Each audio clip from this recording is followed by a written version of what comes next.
So I was putting some thoughts on paper last night, and the date hit me. Today's July 12th. So allow me to self-indulge.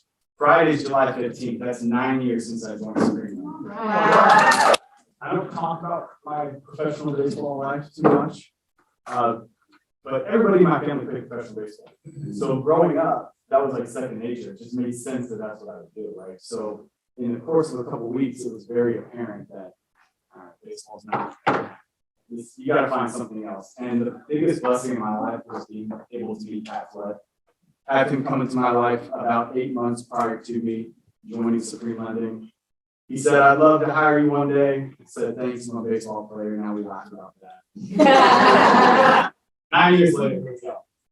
So what we want to talk about today, and thank you, Stephanie, for giving us this opportunity, because this is important information. You guys have been trained, you know that we use the word shift a lot, right? So there's a shift. Again, you're trained on it. There's a phenomenal book about it. From your end, I think everybody's well prepared.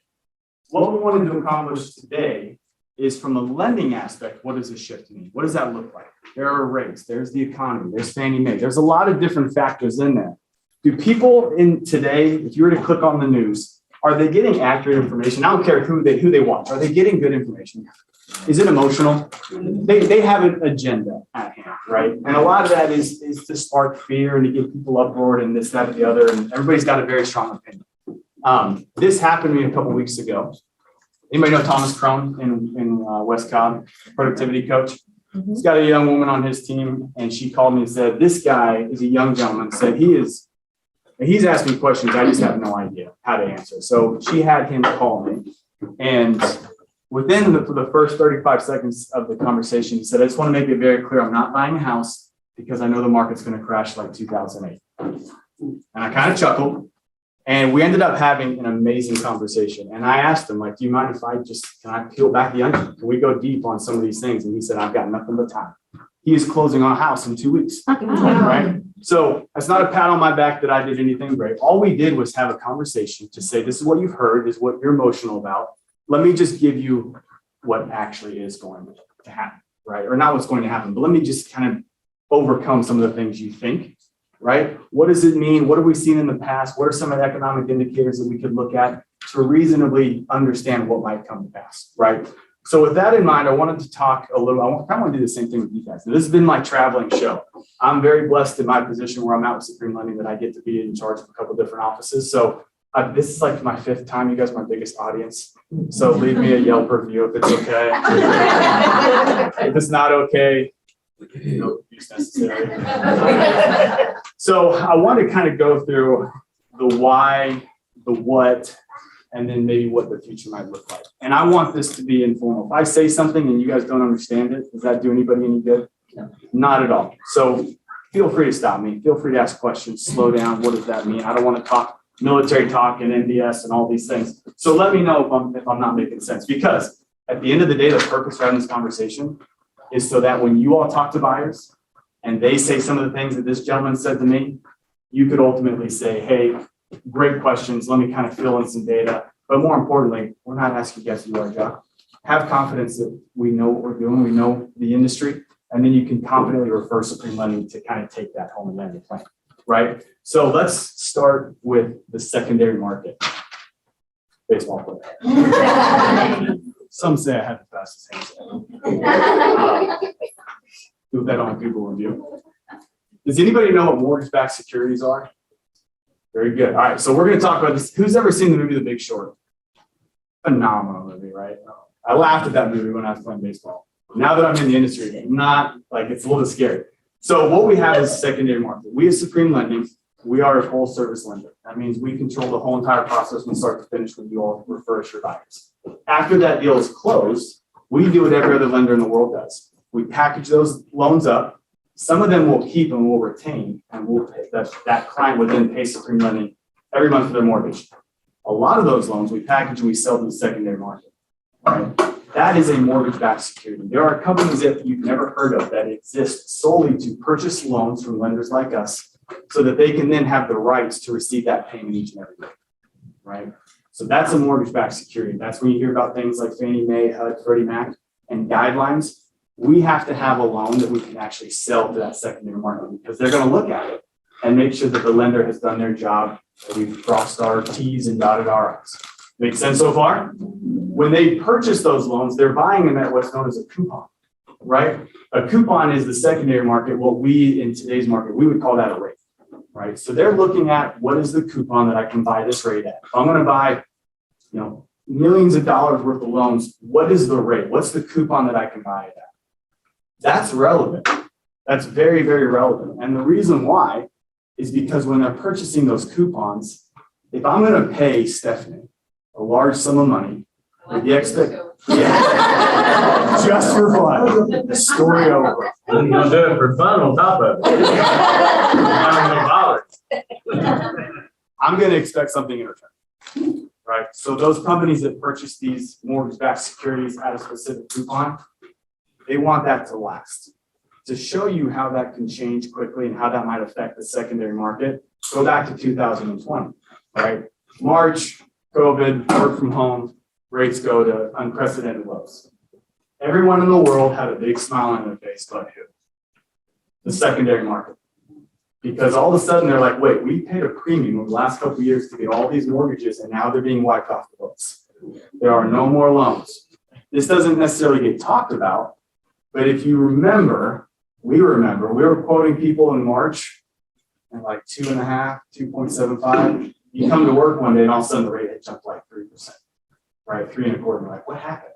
Well, they turned the spigot off because they had to figure out how to do that. Now, COVID continues, rates drop back down. But that's what happened. So I'll give you some context to now that we kind of understand mortgage-backed securities, we understand coupons, we understand what rates are doing, comes the why. Why did the Fed raise the rates? Everybody wants to grab a pitchfork, right? And get your torches and go beat down the door of the Fed. What they've done is they've tried to slow down inflation. Raise your hand if you've had a client try to buy a home in the last 2 months and they just kept getting outbid. All right, everybody's hand should go up. If you had a listing where you put the sign in the yard, kicked your feet, and were like, let's go. Let's watch everybody lose their minds. That happened to everybody? Absolutely, right? So the Fed recognizes this. Inflation hit every single aspect of our lives, and it hit the housing market as well. $50,000 over, $75,000, $100,000 over list price. With supply and demand, what the Fed does when they raise the rates is they're trying to slow down demand. Let supply try to catch up. In 2008, did builders build anymore? They didn't. 2020, do you think the builders had caught up to where they were in 2012? Not even close. So you take a part of the housing market that was already behind, and now you have supply chains, you have prices going up. Builders who are already behind are even now further behind. So resale, the supply is way low, demand is way up. The Fed increased the rates, and they did so at a rate that if you're a company like us, or you think like us, we're happy the way the rates jumped up quickly. What they did is they ripped off the Band-Aid. We could have had death by 1,000 paper cuts. They said, nope, let's just go ahead and rip it off. That makes sense? Yeah. Sometimes I don't know. They ripped it off and said, here's where it is. Let's make this recession, right? It's not a bad word. We're fine. Everything's fine. Let's make it short. Let's feel pain for a short period of time. And let's just make those rates high. Now, what we have, I'll give you some insider information. Supreme Lending, last time we jumbled up loans, those mortgage-backed securities to sell the secondary market, we sold about $8.4 million worth of mortgage-backed securities. 0.81% of those were bought at a high coupon. So that's pretty telling. Anybody care to take a guess why that's kind of telling? Why are investors not buying the high coupon? What do they think might happen? Rates come back down, right? Again, with 2020 fresh in the mind, they're not jumping out of their skin to say, yeah, we'll take all those rates at 6.5, 6.25. We want all those, because they're not so sure that in the next 9 months to 12 months, those loans are going to be there. All right. So if you're looking for some light at the end of the tunnel, people much smarter than me, this is not original thought, by the way. I'm not an expert on this. I'm just really good at repeating what other people say. But they are looking like that. That's your light at the end of the tunnel to suggest that there could be another wave of refinances. So where we are at now, again, is short. It's such a sassy comment to be like, wear your hands now. In my mind, E6. Only based off what that means, but That's it. I'm laughing. I meant that with such love and I couldn't keep it in. It's okay. I thought it too. It's only funny because it's true. All right. So that's kind of the light at the end of the tunnel. So there's suggestions. So when you're talking to clients, right? What's the Gene Ross said this? I've heard this quote floated around a million times. We'll get back to, we'll say it over and over. You marry the house, you date the rate, right? Marry the house and date the rate because there's a high likelihood that rate's going to come back down. So what does a shift in the market create? Like what is it? What exactly happens? What's the fun part of this? Because you, in my opinion, you got two choices. Shift is coming, recession's coming, and some say it's already here. Do you clam up? Do you stop going to work every day? Of course not. This just creates opportunity. Why we wanted to have the conversation today is for you all to be the professional in the room. There's a lot of people in 2020, 2021 that wanted a real estate license because the market was amazing, right? You almost had $3 trillion pumped into the housing market that they didn't account for. It was easy to make money. So why not go ahead and get my real estate license? Why not get my lender, right? And this is easy. Everybody's refinancing. This is easy. Let's do this. So what we want to do is when you're competing against those people and you have these conversations and maybe it lasts for 6 months, maybe it lasts for a year and a half, I don't know. But can you be the professional? Can you have a high level conversation? And by far, this is my favorite thing about what I do. Right. This lets me know that I'm very, very far removed from baseball because I love this conversation. I didn't even know this stuff existed in 2013, right? But have a high level conversation with someone about finances, about the market and what to look for and what to expect. So shift creates opportunity to have that conversation. Buyers right now, and we talk about it internally at Supreme Lending, you know what's phenomenal about what's going on in the market? The buyers that kept getting outbid the last 2 years, they're now buyers again. It was incredibly frustrating on our end to qualify someone and know that, barring a miracle, this person had no shot at buying. They just weren't going to get close. They were going to continue to be outbid. Sellers were going to look at FHA, VA, like, no thanks, I'm going to take my cash, my conventional. Unfortunately, they got left behind. They are now back. Right? I know you guys heard that message from Russ the other day. Like, they're back. You know what I've seen in the last 3 contracts I've gotten? Seller paid closing costs. About fell out of my dang chair when I saw that. Right? It's amazing. Now, use that whatever you want to do. Less out of pocket, buy down the rate. There's so many things that we can do from a creativity side to now help people be more of a buyer. Now, this is what I love. Everybody had to overbid, right? And this is for you guys to talk about. When they say, well, the rates are high. I don't want to buy right now. The rates are high. Let me calm down. Here's the script for that, right? The last 2 years, everybody was totally fine to overbid for a house. And let's just use $50,000 as a baseline. Totally fine. They would do it on their own. They would tell you, offer this. Waive all my contingencies. Firstborn child. Here's the keys to the truck. Give me the house, right? If you win that property at $50K over, what's that going to do to your monthly payment? Any ideas? A couple $100. No big deal. I won the property. I'm happy. Now we don't have to do that, right? Not for the most part, but you guys are seeing those offers aren't coming in so hot, not a lot of them. And you can now win a property at purchase price. So now the rate's a little bit higher. Guess what that does to your monthly payment? A couple $100. This is a wash, right? This is a wash. And what we do when I talk to clients about rates, first thing I say out of my mouth, let's get emotion out of it. Let's take emotion out of the rate. Let's look at the facts, put numbers on paper, and let's make a good decision, right? You guys have heard us say this, and Doug Duncan has said it a million times. Is it a good time to buy a house? Yes. If you have a budget, it's a great time to buy a house. If you don't have a budget and you're one of those people that are tossed to and fro by like, oh, rates are high, rates are low, let me do this, CNN told me or Fox said do this, it's gonna stink no matter what. You're never gonna be happy. But if you have a budget in mind, and again, we're having high level conversations with your clients to establish that budget, it is always a great time to buy a house. Because you may hit the jackpot in the next couple of months or a year, whatever, rates go down, you get the refinance, right? Let's say that doesn't happen.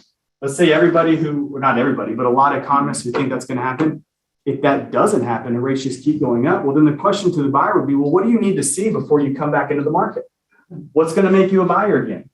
And in a year and a half, we just learned this over the last 2 years. A lot of people waited because they wanted to see it go down. It didn't go down, right? So you can confidently purchase a house right now, have a good conversation with people. So right now, more than ever with rates going up, how important is it?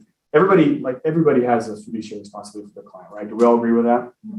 We all have that. We all have to look at them and try to take care of them financially to do a really good job. What we do, who's been to our credit essentials class? Anybody? Is that class awesome? Yes. Did you learn a lot on your own? Things you never thought about, maybe some tips and tricks to take away? So last year in 2021, we had over 700 people partake with and get with Lisa Myers to get an action plan. Do you know what the average score increase was? Take a guess. I heard a lot right there. 50? 90. 77 points. Wow. Average score increase. This is where I probably should have done a slide because I could have shown you. I'll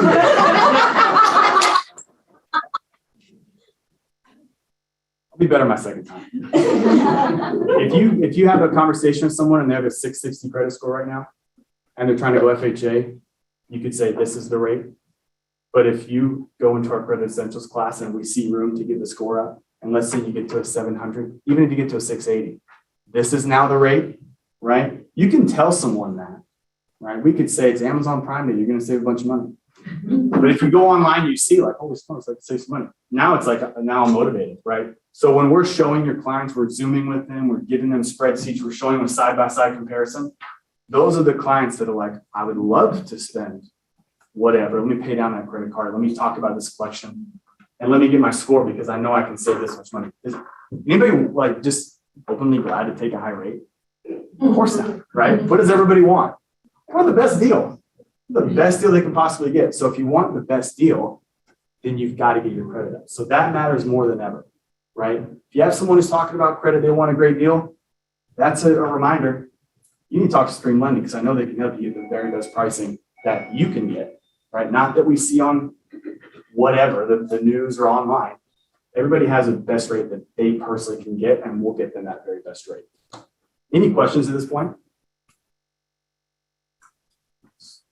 Not yet, bro. You coming? I'm brewing. All right. So now we get to the point where you talk about the 7-year cycles. And this kind of comes back to what we talked about initially, right? Marry the house, date the rate. If you look at a 30-year trend, statistically, we know that every 7 years, somebody's doing something with the mortgage.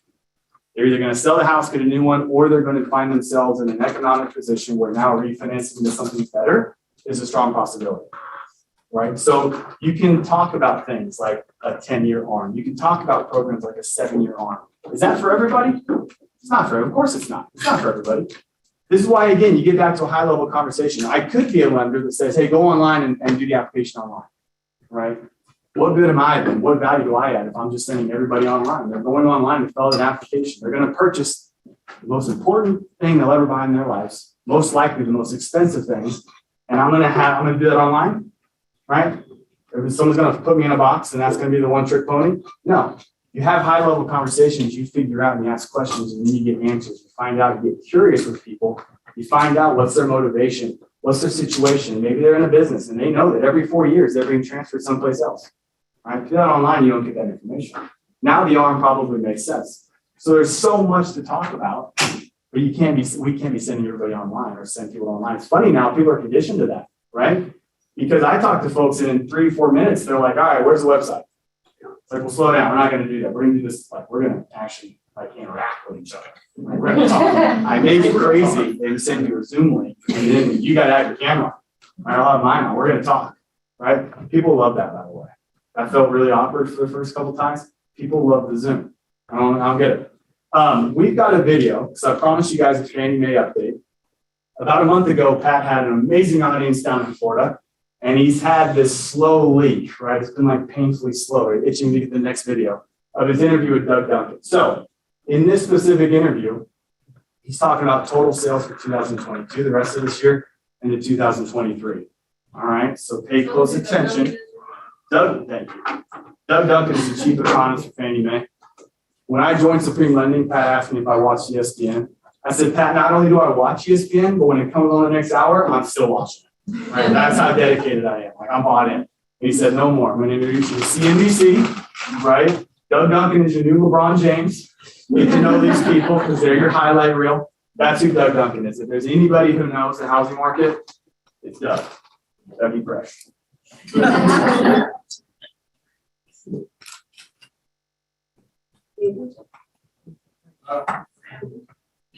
Was there a list? This is News Roots.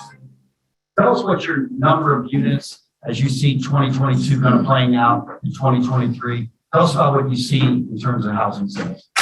Well, first off, you and I have talked about this many times. I like your strategy of being in the mortgage industry, which is to provide mortgages for people who are buying houses, because that will always happen, no matter whether interest rates are 14% or 2.5%, whether incomes are growing or stay or flat. There are always people need a place to live, and if that's what you're in the business of financing, you're going to have business. It will be. That's what I heard. Some of these people are also involved. I heard that. Refinancing is simply an option. It's just the difference between what's your current mortgage rate and what's offered in the market, and that comes and goes, as you well know. So, in an economic slowdown, the income growth will slow, and real income growth is actually falling at the moment because inflation is greater than the increase in wage rates. That's going to cut into the ability of people to buy houses, to be able to qualify for mortgages for the houses that they want. So you will see a slowdown in housing activity. We expect that sales will fall in the 10 to 11% range this year compared to last year, and the same in next year if, in fact, our forecast of the recession in the second half is accurate. So no question, this will be the part of the cycle. That's the tough part of the cycle, which you recognize if you've been in the business. It's a cyclical business, and interest rates are usually the driver for that. So with rates where they are at 5.25%, even though, to your point, historically that's still a very good interest rate, incomes haven't kept up with that, nor has supply, and price appreciation combined with that rise in rates is going to be a shock on the market. One of the challenges is sellers' expectations are that we're going to put it on the market. There's going to be lots of contracts. It's going to get bid higher. And that's going to be, well, we've got to get a mindset shift with sellers to some extent, because there is indeed winds changing, weather changing in our business. What do you tell the audience today if they were going to meet with a seller today who has been watching, witnessing, neighbors, friends, stories being told about this? How do you kind of talk them into a different way of thinking? That slowdown in sales doesn't mean that there aren't going to be willing and desirous buyers out there. It just means there's going to be a change in time when they can enter the market. So part of the reason that I said when I commented on the recession was that it would be a mild recession is in fact housing, because the demographic demand is still there. The challenge for it is the affordability given income and interest rate changes. So once, let's say the economy does, as our forecast suggests, has a mild downturn, and then when it picks up and incomes start to grow, interest rates will have come down at that same time, and that's when they will enter the market. And that will give builders some time to catch up on the supply side. Now, whether the boomers decide to ever sell that house or not, I don't know. They've said they're going to age in place, and they're doing it. And one thing that the COVID showed them is now you can get healthcare at home. Right? If you have an iPad or whatever, you can talk to the doctor and show the pictures. That'll allow them to stay in the house longer. So I don't know how that boomer part is going to happen.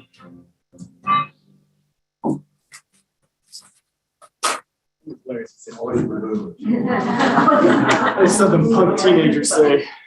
Boomer. Everybody's a boomer. What's the percentage down for this year and next year? What did he say? 10 to 11. 10 to 11, right?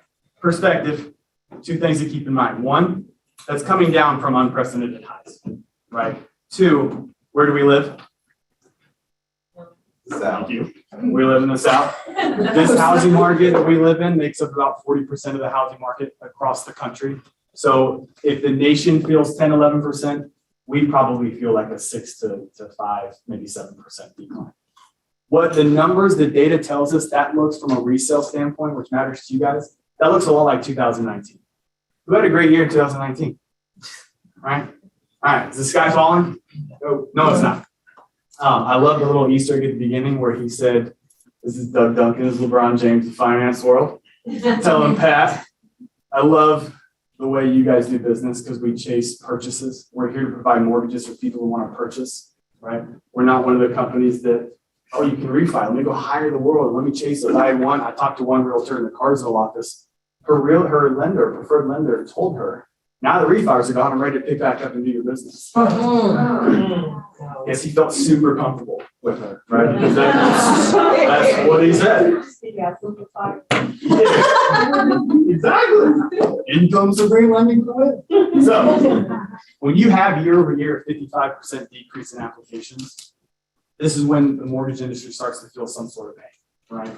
Not your preferred lenders, right? Is what we partner with you guys, the very best, the most trained, the most qualified realtors in the industry. We partner with you guys as we say what? Smartest in the business. Absolutely. The answer to this. Totally. Right? Dimes out. So you guys have partnered with the most qualified in a unique time to close your mortgages and to close your loans. Anybody who Ed Milet is? And I'll close with a couple things. Ed Milet's an entrepreneur. I kind of tripped into a thing about him. He has a great podcast. Great podcast. Great right? podcast, yes. He does a lot of real estate investing too, right? He's an entrepreneur, but a lot of that's in real estate. Ed Milet, M-Y-L-E-T. So he's got his father was an alcoholic, right? And battled with alcoholism for a long time and was able to overcome. And so Ed's telling a very personal story about him and his dad talking. He says, yeah, you'll be clean the rest of your life. And his dad said, I don't know, but I know I'll be clean for one more day, right? So that stuck with Ed. And then he fast forwards and now it's his turn, right? As he's older and he's an entrepreneur and he's struggling and business is just hard, as we all know. Business is hard, right? It takes sweat equity, a little bit of luck. So his dad says, you struggling? He says, yeah, I'm struggling pretty good. Thinking about quitting? Yeah, thinking about quitting. And his dad said, well, how about this? Don't quit for one more day. Right? Stick it out for one more day. And that leads to one more day. And that leads to one more day. And of course, he's got a book called like The Power of One More, something like that, right? I wrote him on Instagram, and this person who does Instagram is clever. She like sent me the link to the book. I buy the book. You got me. So he likens that to his business, right? If we're in real estate, make one more contact. How do we be successful and how do we take ground in a shifting market? How do we capitalize on the opportunities? Just do one more thing. If you've got something on your calendar, whether that's personal or professional, do one more. If you're going to go to the gym and do reps, do one more rep, right? This is what he says. This is my own words. If you're going to make phone calls, make one more phone call. If you're going to write letters, write one more letter. Just do one more thing. And you've outpaced yourself. You've out-hustled everybody else in the market. I think that's phenomenal. I wanted to share that with you guys because that's what we can all do to protect ourselves against a shifting market, right? Is do one more thing. And then lastly, everything we've talked about, I think is incredibly important, right? It's on my mind. It's on my heart. I love this conversation because I like informing people to where they can take a deep breath and realize, okay, it's not as bad as I'm being told, right? And again, get back to take the emotion out, have a conversation. So everything we've talked about today is important. You know what the most important thing that I can tell you guys and share with you today? The most important thing that I can share with you is that every great organization and corporation that we know that exists in the world, you know what the bedrock for their success is? It's service, right? It's going out and serving. It's doing the right thing, though it may not be convenient to the bottom line. It's taking care of people to where they feel like they've had an experience where I will come back here. You create loyalty. When you serve others before self, and you've heard us say that all the time, you can never go wrong. So the reality is 10 to 11% dip in the market. There are going to be less deals out there, right? There are going to be less buyer contracts, less listings. That's just the reality. What we're asking, what we're pleading with you guys is if you can trust one company, we're not firing people, we're not letting go, we're adding, we're strong. And we are here to serve you. You can refer a David Fox, a Lori Kern, Kelly Iorg, the list goes on. And you can take a deep sigh of breath, knowing that they're going to do the very best thing for your clients, right? Integrity is the most important thing in business. Do you have integrity? Will you do what you say you're going to do? Will you make things right? Does every loan go perfectly smooth? Of course not. That's probably rare when they go super smooth, right? They need massaging. No one is more uniquely qualified to work the guidelines we have, the timeframes, to talk to your clients than Supreme Lending, because this is our specialty. We are a purchase business and we are a service business. So have confidence when you refer to Supreme Lending that we're not going anywhere, right? And we'll move heaven and earth to make sure that you are taken care of, your paycheck is taken care of, and your clients are taken care of. That's all I got for you guys. Thank you so much.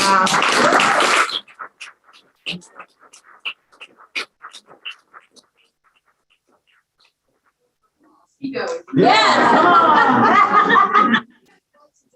A little bit deeper, maybe schedule the class. Would this be something that you'd like to dig into a little bit deeper with Cale in the spring? It sounds like a t-shirt. They used to have some spring music when they came out. So I got a question for you, but I also know the answer. So LeBron James has told us that there's always buyers out there, but really the only thing we run into is because of income is an affordability. Right. If a buyer has starter credit, does that often overcome affordability issues? Of course it does. Yeah, strong credit equals what? Better pricing, right? So you can find that. Again, if the reason you can't buy is income, then guess what you need? You need a budget. Yeah. You need a budget, right? And this is what we do with clients. And you can find a house inside your budget. And he even said it. You heard Doug Duncan say, oh, I'm sorry. When that goes up, right? When affordability and income start to come up, that's when we'll kind of see rates rates coming back down. So it just creates a perfect storm. But now, for the meantime, it's a great time to buy a house. Like it honestly is, because you don't have all this crazy competition. There's so much opportunity into a home. You know, it'd be cool if you had a mortgage company. If I had a mortgage company, Knowing that improving credit could help with the affordability problem. 100%. Wouldn't you want to have like maybe a division, hire the very best credit person in the whole world to head this up and get that credit essentials? Yeah, it's essentials. So it's not giving my work. And it would be really cool if they had a class with Brandy at once. You never thought of something about that. Yeah, what I'm saying is that it's kind of weird. Where would they register for that hypothetical class We on Friday? will register for you, I think. Yeah. So yeah, let's get something on it. If we put something on the calendar in August, will you guys come? Yes. Let's have this conversation. I think it's super important that you become the economist of choice, that you know how to have conversations with your clients to educate them, right? How many people just went and sat down, the race is going on and they just got tired. Right? They were on Cardiac Hill and the Peachtree, and they're just like, I gotta sit down for a minute, right? Now is the time for you to go get them by the hand and drag them back into the race and say, this is your moment. This is when you can get a house. And then there are some people who, they just were gonna move because maybe they just were gonna move and they didn't really want to, right? But there are people that this is their opportunity to come up. And it's your responsibility to go get them. So let's learn all we can about it and go get them and help them realize that dream of them. Who's in? And then kind of asked it in Sola, but the question is, what about the sellers? I know you're in the business of purchasing for buyers, but what do I tell my seller who is on the fence saying, I've been hearing that the market's starting to slow down. I'm a little concerned because then they're going to have to they're going to sell and then rebuy. But how do I encourage that seller that now is still a good time, knowing that interest rates are going up? Part of his answer was the slowdown does not mean that there's not going to be enough desirable buyers. That's what you're telling us. There's still a lot of buyers who are going to have their opportunities. But what's one more tip? What's one more script for me to tell my seller? No, now is still a great time. You know what's so great about listing a house in the winter? Everybody says that's the slow period, right? But the buyers that are out there, they're not looking around kicking tires. They're there to buy a home. If you have an approval letter right now and you're looking to buy a home, so this is what I tell them. Those people who are out there with an approval letter, they want to buy a home. They need to buy a home. They're not going to have a bunch of showings just for a bunch of lookings, right? And then I would tell them that what kept so many people from listing their house the last 2 years was, where the heck am I going to go? I can't find anything. Well, guess what? The competition is slowed down. Now you can do what we all used to do. Sell a house and buy a house, right? And not feel like I'm going to sell myself homeless and not be able to win anything. That's personally, I mean.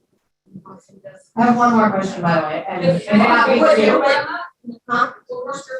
also. So if the seller is a interest and they really, it's their time to move, right? They need a bigger home, smaller home, a bigger home. The market, you're never gonna lose. Right? David and I were talking about it. Here goes, I've never lost money on this. It always comes back around.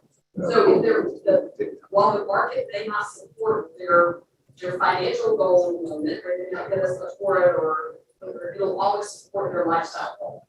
So if it's a move they want to make that will add value to their family, it's a great time to go. Absolutely. That's awesome. We're going to wrap it up just because I want to be respectful of everybody's time. If you have additional questions, I'm sure the Supremes are going to stick around. Thank you guys for coming. Hopefully you found value. Go be awesome. All right.